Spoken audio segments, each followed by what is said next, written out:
everybody. My name is Kim Hargrave, and I'm the Education Director here at the Denison Pequotsepos Nature Center. And I'm actually really excited today to talk about two turtles that maybe aren't everybody's favorite. We're going to talk about snapping turtles today and musk turtles. And, oops, sorry, I pointed to the wrong pages there. And musk turtles are also known as stink pot turtles. Now, in Connecticut, we have numerous turtle species, and most of them are actually listed as a species of special concern or threatened or endangered. And we're going to hear more about those tomorrow. But I wanted to talk about these two turtles who aren't listed. And I think today we're going to start with the musk turtle because most people aren't familiar with these turtles. These turtles tend to be nocturnal. We don't really always think of a turtle as being a nocturnal creature, but these guys are.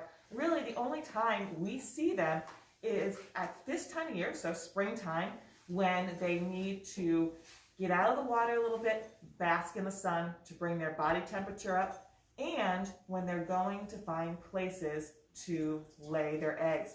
Now, what's really awesome about these turtles is they can actually climb trees a little bit. I mean, not big trees, but they can go up into the bushes, and that is where they like to sit in the sun. So where painted turtles will usually sit on rocks and things like that, these guys will actually go and sit in a bush in a tree. So this is a musk turtle right here. This is a full-grown musk turtle. I have to say it's actually the biggest one I have ever seen. I've caught musk turtles out before, and most of the time they're only about half this size. Now, one of the things we do with our turtles who live in captivity is they get weekly baths to make sure they don't get any fungus growing on their shells and things like that. But out in the wild, this turtle often will have fungus and algae growing on a shell, which would help them with camouflage. We don't want that in captivity just because we want to make sure that nothing spreads from turtle to turtle. Oh, can we chime in with a really funny pun that just came from Avison, age 10? Yes. A nocturnal turtle is a nocturtle. Oh, that's great. I love it. All right. Now, this turtle right here is also known as the stink pot turtle.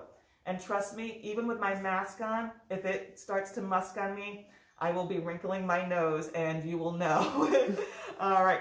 And so that is their main defense mechanism. When they are very frightened, they actually let a musk go. And it smells so bad, and I assume tastes so bad, that most predators will leave them alone. And Kim, would we find these in our backyard? That's a question that just came in from Cherilyn. You might find them in your yard if you live near a pond, but only in the springtime when they're going to lay their eggs. Oh, I'm just going to go under the table for just a second because some people were saying hi, Rosie, and she is making an appearance. So for anyone that's not familiar or not part of Rosie's Big Fan Club, Rosie is our resident pigeon that lives here at the Nature Center. Oh, and now she'll start doing her morning exercises. All right. So this, again, is our musk turtle right here. And if you take a look, she's got big webbed feet right here. And those webbed feet help her to swim. You can really see it on the front feet as well. There we go. Now, during the day, musk turtles will spend most of their time in the mud at the bottom of the pond. So when we're here at the Nature Center, we do have some musk turtles that live in our pond. The way we end up catching them is totally by surprise. Somebody will do a big scoop of mud and muck, and we think, oh, we're going to look through, see what kind of insects we can find. And lo and behold, they're like, oh, is that a rock? And it's a musk turtle. So that's how you usually find them. It's usually on accident how they come to how you end up catching them. So really, really neat turtle. Look at that dark brown domed shell. And think about just where I said they live, in the mud at the bottom of the pond. Now, these guys tend to like insects, so they're going to eat aquatic insects. They're going to eat tadpoles down there. They might eat some plants. They're going to scavenge off of fish. If there's a fish who passes away and sinks to the bottom, they're going to munch on that as well. I think they also have really interesting shaped heads. They are. So I think everyone can see that it has a much more kind of triangular shape.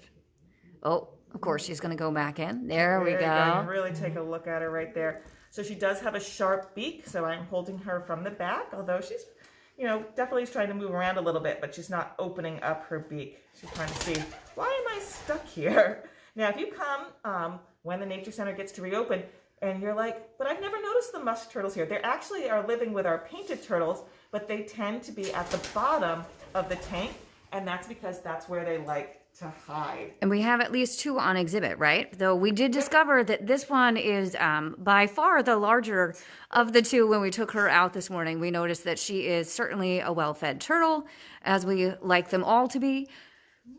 But she is particularly well-fed, and one of the reasons why is that when the painted turtles go up, they eat the food that is up at the top of the water, and that's how painted turtles feed. But when they take a bite of the turtle stick, the little crumbs from the edge all sink down to the bottom. So in addition to getting full-size turtle sticks that this guy will sometimes grab, they will also get all the crumbs that are at the bottom of the tank for us. So they're a good cleanup. They're definitely a good cleanup crew. Now, one thing to know about these turtles is they can actually live 40 to 60 years in the wild. So that's an incredibly long life for a turtle.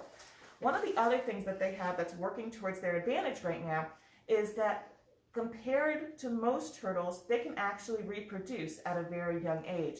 Most turtles actually don't reproduce till they're 10 or 12 years old, where these turtles can start to reproduce at 3 or 4. And that might still seem young to you, but compared to a lot of mammal species, like a cat who can reproduce at 1-year bunnies in just a few months, turtles are at a disadvantage that way. All right, I'm going to put our stink pot turtle right back down in here. Now, just so you know, we got this stink pot turtle because it was somebody's pet, and that's why it lives here at the Nature Center.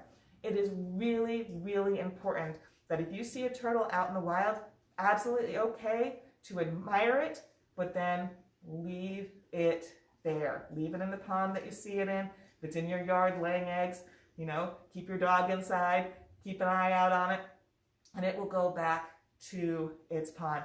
You don't ever want to collect them as a pet, because once they become a pet, they will have to stay in captivity their whole life. And just remember what I said, 40 to 60 years for a stink pot turtle. Also, even though stink pots are not endangered in the state of Connecticut, almost all of our turtle species are still in decline, which means we are having fewer and fewer of them each year. So we want to make sure that even our stink pot turtles, every single one of them, stays out in the wild. All right. Ooh, as we're taking out our next turtle, we have a question from Avery and would like to know if the stink pot turtles can dig. So they don't dig so much with their front feet. The females will dig a hole with their back legs to lay their eggs and then cover it back up again. And we have another question from Avery. How long can they breathe underwater, since you're saying that they live in the mud? So they actually can breathe underwater for long periods of time. Depends how active they are. So in the wintertime, they actually hibernate underneath the mud. So they spend the entire winter underneath the mud, underneath the ice. So once the water temperature usually is below 45 degrees or so, hi Rosie, then they end up staying there all winter long without coming up to breathe. They can actually take in enough air. Sometimes people like to say butt breathing, yes, and things like that. So they are very well adapted. And we're gonna have Rosie show. Different species, but they also have a beak, so we'll make that be our tie-in. Perfect, but they will not go swimming. All right. Now, our next little guy that I want to show you will grow up to be a very large turtle. And this is our snapping turtle. Not counting sea turtles, snapping turtles are the largest turtles that we have here in Connecticut. And females tend to be larger than males. Also, females tend to be the ones that you see in the road at this time of year. So I've only had one report so far this year, but I'm expecting to hear more pretty soon of people calling and saying that they have a snapping turtle in their yard. And what we recommend, if you have a snapping turtle in your yard, it's laying eggs. That's what it's going to do. And it will only be there for a few hours. So if you can just keep your dog inside and give it lots of space, in a couple hours you're going to go back out and Mrs. Snapping Turtle is going to be gone. You might think you don't have a pond nearby, but snapping turtles will travel the furthest distance from their pond compared to any other turtle to lay their eggs, sometimes more than a mile away. So please don't pick up the turtle and bring it to a different pond, because you don't know which pond it's coming from. Let her do her thing. Now, another problem that we can have with snapping turtles, though, is we get really sad when we see a turtle in the road and we want to help them out. And if you saw a stink pot turtle, you wouldn't be too scared to kind of pick it up by the back of its shell, or a painted turtle. Snapping turtles, especially a big mama snapping turtle, is a different story. And so what we usually recommend, you never pick a snapping turtle up by its tail, because their backbone is actually attached to their tail. It's all one big piece.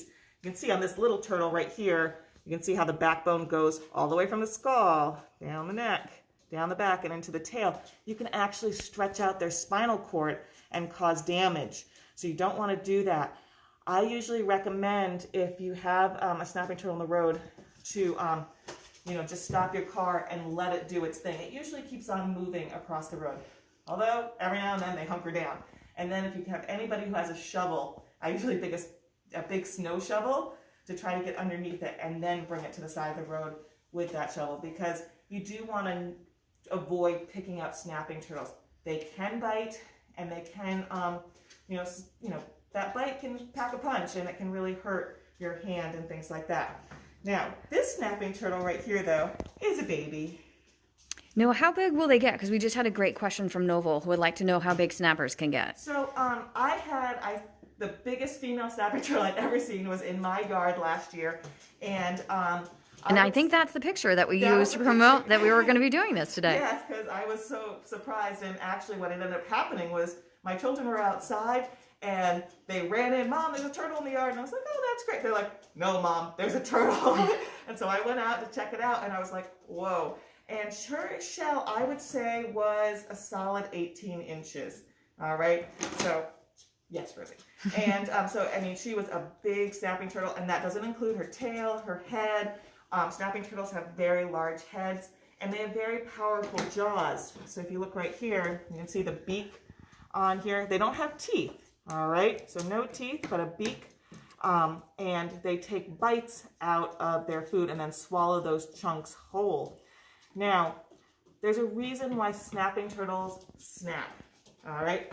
Where, like, the musk turtle wasn't trying to bite me or anything like that. And that's because when the musk turtle got really afraid, like when we got close with the camera, she would go into her shell.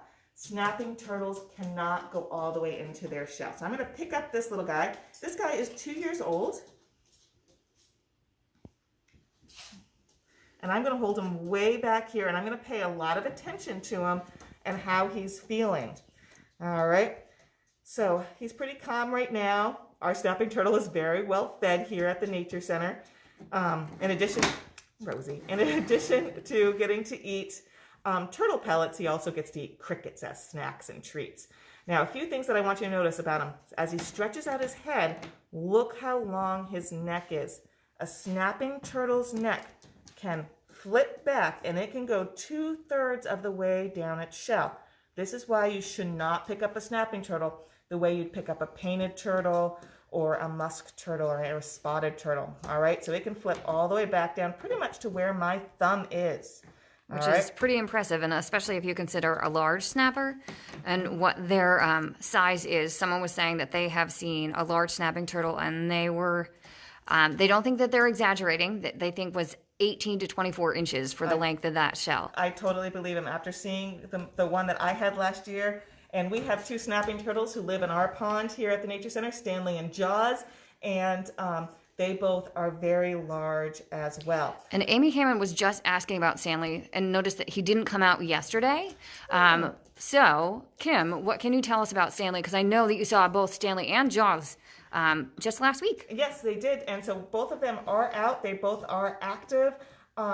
They are our 2 main snapping turtles that live here at the Nature Center. And they, my guess would be they both are a pretty good age, probably, over 20 years old, both of those turtles. And Stanley's the female, Jaws is the male. Stanley is a little bit larger than Jaws at the Nature Center. And how long can snapping turtles live for? Snapping turtles, on average, live about 40 years in the wild.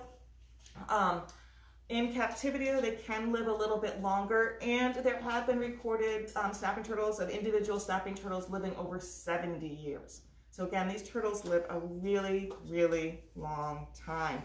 All right, but unlike our stink pot turtle, they are also a little bit older when they are able to lay their eggs. So snapping turtles don't start laying eggs usually till they're closer to 10 years old. Now, when a snapping turtle lays their eggs, some people are like, but I don't want a million snapping turtles. I'm going to put him down for a minute, give him a little break. I don't want a million snapping turtles living in my yard. 90% of snapping turtle nests are predated on. And so that means that mom lays those eggs, maybe she lays 20 to 30 eggs in her nest, and then she goes back to the pond. And she's usually laying those eggs again, May and June tend to be the most common months. And those eggs are developing in the nest all summer long. Now, raccoons, skunks, crows, foxes, all have a really good sense of smell except for the crow. And they dig down and they will actually dig up those eggs and they will eat them. Once the eggs hatch, all right, remember this little guy is 2 years old. A hatchling is about the size of a quarter. These are tiny, tiny turtles. And that means if mom laid her eggs a mile away from that pond, all right, that baby is going to walk a mile to get all the way back there. And again, it's very likely to fall victim to other predators as well. So even though you have a mom snapping turtle who's laying 30 eggs a year, most years, none of her babies are going to survive. So don't worry that you're going to be overloaded with snapping turtles at all. That's not an issue. All right, a couple other things I wanted to show you about our little snapper here is how long its tail is. Snapping turtles have not changed much since prehistoric times. And I don't know if we can see it in the camera, but they have almost like a stegosaurus tail. They have little spikes on their tail. So it always reminds me of a dinosaur right there. And then look at the edge of the shell. All those little jagged edges sticking out right there. All right. So just an amazing shell. Now I'm going to lift her up. And I'm not going to do it for too long, but I want you to see the belly of her shell, or what we call the plastron. All right, so that's the bottom part of the shell. The bottom part, or the plastron of a snapping turtle shell, is really small. It's just like a little cross. And this is why she can't hide into her shell, and this is why snapping turtles are more likely to bite than other turtles. So I'm going to lift her up. Oh, that is much smaller than for anyone that has tuned into our other Facebook Lives with our other turtles, or even the turtles that we're going to highlight tomorrow. When we see the plastron tomorrow for, say, the eastern box turtle who can pull their legs in, it's a big difference. So it's just like a little piece of shell right there. All right, and so this is why snapping turtles tend to bite when they are on land. That is their first defense mechanism. All right, but in the water, so if you like to go swimming at a lake and you happen to know there's a snapping turtle in there, 90% of the time that snapping turtle is not, and I would say 99% of the time that snapping turtle is not going to bother you, all right? Because in the water, they feel very safe, they're good, they're efficient swimmers, they've got those webbed feet, and they're just going to swim away from you. Small snapping turtles like this guy, until they're about 10 years old or so, and so they're about the size of a dinner plate, they're actually more of a hunting species. They will go after prey, so they'll swim after a fish or after a tadpole. Once they get to be really big, they just sit on the bottom of the water, and if something comes by that they want to eat, then they munch on it. If something floats down, a dead fish, then they eat it. Snapping turtles can be like the vacuum cleaners of the pond. All right. Can we have a couple of questions that came in? So Maureen saw a hatchling or a baby about a month ago, which she thinks is too early for eggs to be laid and hatched this year, which is true. It is. So let me talk about that, because that's really an interesting thing that a lot of turtles do. Most turtles, actually all turtles, hatch out in the fall, but some won't bother digging out of their nest, especially if it's later in the season. So if it's for some reason later in September when they actually hatch out, they will stay underground all winter long and then emerge in the springtime and travel back to the pond then, instead of trying to risk getting out, finding a place to hibernate for the winter time. So we do tend to see a good number of hatchlings in the spring, especially from painted turtles. That tends to be a little more common, although we will find some snappers as well. That is a perfect segue because Susie wrote in and said that she found 2 baby painted turtles in the middle of the road last week. Oh, okay. What should she have done with them? So the best thing to do with them would be whatever direction they are moving, to put them in that direction. And if she put them in a local pond, that was a choice as well. But the natural course would be just to move them to the side of the road in the direction that they're going with, which can be challenging with little painted turtles because a curb, you think about a little curb, it's no big deal. We jump up and over them all the time. They're 6 inches high. If you're a little turtle like this, a curb that's 6 inches is impossible for you to climb. So curbs are a real problem for these turtles. Also, the other thing that can be a problem for them are your drain ditches, so you have those storm grates, and a turtle can easily fall through those 2-inch grates when they're young. So those are the things that these turtles have to look out for. And sometimes what will happen is snapping turtles are very tolerant of polluted waters, of urban areas, of urban ponds, but they still have to find the best place to lay their eggs, which means they might walk out of their pond and then they get into a road that's a little bit busier and it's got curbs on either side, and they have to find a spot where they can get up and over that curb to get into the yard or the area that they want to lay their eggs in. So it can be a little more challenging for turtles in suburban and urban areas. Now, Kristen wrote in, and they have a small pond in Vermont, and they saw some turtles tumbling around for hours, she says. Is it safe to swim there? Yes, if they were tumbling around together, that's how a lot of turtle species mate, and it is absolutely fine to swim there and things like that. So now, Ari would like to know, how fast can they go as both hatchlings and adults? So they go pretty quickly as hatchlings and adults, but they tend not to. They tend to walk slowly, and then they speed up for a few minutes, and then they walk slowly as well. You also have to remember that they're small. And so each step only gets them so far. Now, snapping turtles do tend to, if they're moving along, they kind of get up on all fours, and they can move along. They definitely move a lot slower than a person can walk, though. So you'll always be able to catch the turtle that's in the road, Now, Maxon, who's age 4, would like to know, why do snapping turtles snap? So snapping turtles snap when they're scared. And so that is the way they defend themselves. Since unlike other turtles, they can't hide in their shell, they have to have another way of defending themselves, and their way is to snap or to bite. The other reason why they snap is when they're going for their food. So if there was a tadpole going by and our snapping turtle thought that might be a good snack, they're going to snap at it. And so for our guy, he likes to snap at crickets. Now, if you ever want to see a really large snapping turtle up close, so a full-grown adult, there's a great example over at our neighbors over at Mystic Aquarium. They have a big snapping turtle by the name of Stretch, who's one of my favorites. So if you've ever wanted to see one up close, again, we have Jaws and Stanley that reside in the duck pond here at the Nature Center. And then this cute little one. Guy.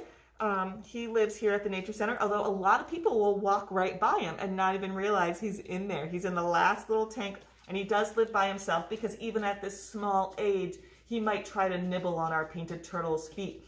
And so we don't want that. So he does live by himself, which is actually completely normal for turtles. They tend to be solitary creatures. Although I should mention something about musk turtles. If you have a pond that has musk turtles in it, or stink pot turtles, I'll get him out again just in case you missed. Hi, Rosie. Rosie, of course, is being a great assistant and drawing attention. So if you have a pond that has musk or stink pot turtles in them, you do tend to have 3 or 4 of them in that. So they sometimes will kind of hang out in a group a little bit. Okay, so not solitary like the snapping turtles. Not as solitary as the snapping turtle. Now, Sherilyn has a question about snapping turtles and wants to know what they eat. So it depends on their age. Younger snapping turtles tend to be more of the hunting snapping turtles, and so I'd say snapping turtles are about the size of a dinner plate, 10 years and younger, and they will go after fish, tadpoles, frogs, snakes, unfortunately even the occasional duckling maybe.